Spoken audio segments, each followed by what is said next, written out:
चुनाव हारकर भी इस्तीफा नहीं दे रही हैं ममता बनर्जी। क्या ममता बनर्जी सीएम बनी रह सकती हैं? अब यह सबसे बड़ा सवाल यहीं पर खड़ा होता है, क्योंकि एक कॉन्स्टिट्यूशनल क्राइसिस आ चुका है।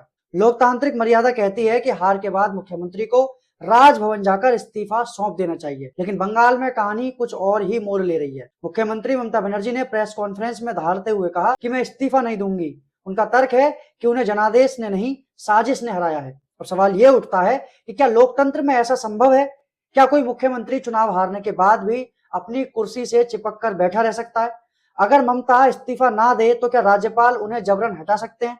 आज की इस विशेष रिपोर्ट में हम राजनीति नहीं बल्कि भारतीय संविधान की उन बारीकियों को खंगालेंगे जो इस डेडलॉक को सुलझा सकती हैं। नमस्कार, मैं हूं मुकेश दक्ष और आप देख रहे हैं द रियल मुकेश दक्ष। चलिए इस संवैधानिक संकट की गहराई में उतरते हैं। ममता बनर्जी के इस रुख को समझने के लिए हमें टीएमसी के लीगल सेल की दलीलों को देखना होगा। टीएमसी सांसद कल्याण बनर्जी ने एक अनोखा तर्क दिया है। उनका कहना है कि पिछले 3 महीनों से बंगाल में आचार संहिता यानी कि मॉडल कोड ऑफ कंडक्ट लागू थी और प्रशासन मुख्य सचिव संभाल रहे थे। जब ममता काम ही नहीं कर रही थी तो इस्तीफा कैसा? ऊपर से उन्होंने ये भी कहा कि टीएमसी मतगणना में धांधली और केंद्रीय बलों द्वारा एजेंट्सों को पीटने का आरोप लगा रही है। लेकिन क्या कल्याण बनर्जी का ये तर्क संविधान के सामने टिक पाएगा? असल में संविधान की किताब में इस्तीफे को लेकर क्या लिखा है, ये हमें पढ़ना जरूरी है। चलिए देखते हैं आखिर इस किताब में लिखा क्या है। हमारे लोकतंत्र में सरकारें भावनाओं से नहीं, रूल्स ऑफ प्रोसीजर से चलती हैं, और इसी रूल्स ऑफ प्रोसीजर को समझाने के लिए मैं अब आगे आपको पॉइंट वाइज समझाता हूं कि आखिर कानून क्या कहता है। सबसे इंपॉर्टेंट बात है कि पश्चिम बंगाल की वर्तमान सरकार का कार्यकाल 7 मई 2026 तक ही है। संविधान के अनुसार जैसे ही पुरानी विधानसभा का कार्यकाल खत्म होगा, वर्तमान सरकार का कानूनी वजूद यानी कि लीगल एग्जिस्टेंस अपने आप खत्म हो जाएगा। यानी ममता बनर्जी इस्तीफा दें या ना दें, 7 मई के बाद वो तकनीकी रूप से मुख्यमंत्री नहीं रहेंगी। राज्यपाल की शक्तियां, द गवर्नर रूल। अगर ममता बनर्जी 7 मई के बाद भी पद नहीं छोड़ती हैं तो राज्यपाल के पास आर्टिकल 164 के तहत मुख्यमंत्री को बर्खास्त यानी कि डिसमिस करने की पूरी शक्ति होती है। लोकतांत्रिक परंपरा है कि चुनाव हारने वाला नेता खुद इस्तीफा देता है, लेकिन अगर वो अड़ियल रुख अपना ले तो राज्यपाल बहुमत वाली पार्टी यानी कि बीजेपी को सरकार बनाने का न्योता देंगे, और जैसे ही नया मुख्यमंत्री शपथ लेगा, पिछला प्रशासन अपने आप शून्य हो जाएगा। पॉइंट 3, अनुच्छेद 356 यानी कि प्रेसिडेंट्स रूल।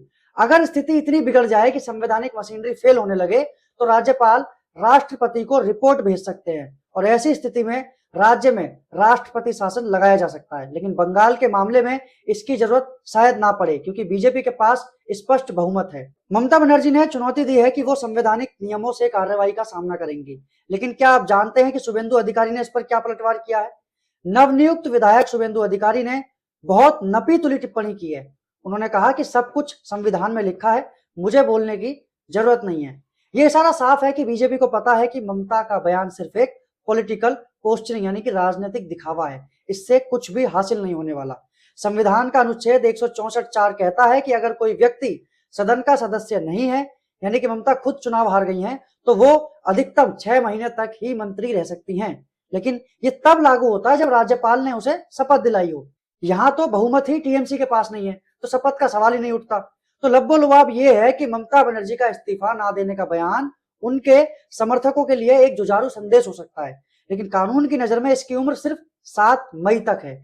इतिहास गवाह है कि सत्ता का अहंकार अक्सर संविधान की दीवारों से टकराकर चूर हो जाता है। बंगाल की जनता ने अपना फैसला सुना दिया है। दोस्तों, लोकतंत्र केवल वोट डालने का नाम नहीं है, बल्कि हार को स्वीकार करने की गरिमा का भी नाम है। ममता बनर्जी एक कद्दावर नेता रही हैं, लेकिन संविधान किसी भी व्यक्ति की जिद से बड़ा होता है। आपको क्या लगता है, क्या ममता बनर्जी को नैतिकता के आधार पर तुरंत इस्तीफा दे देना चाहिए, या उनका साजिश वाला तर्क सही है? अपनी राय कमेंट्स में जरूर बताएं। वीडियो को लाइक करें और शेयर करें ताकि ज्यादा से ज्यादा लोग हमारे संविधान की इन शक्तियों को जान सकें। सब्सक्राइब करें द रियल मुकेश दक्ष को। जय हिंद।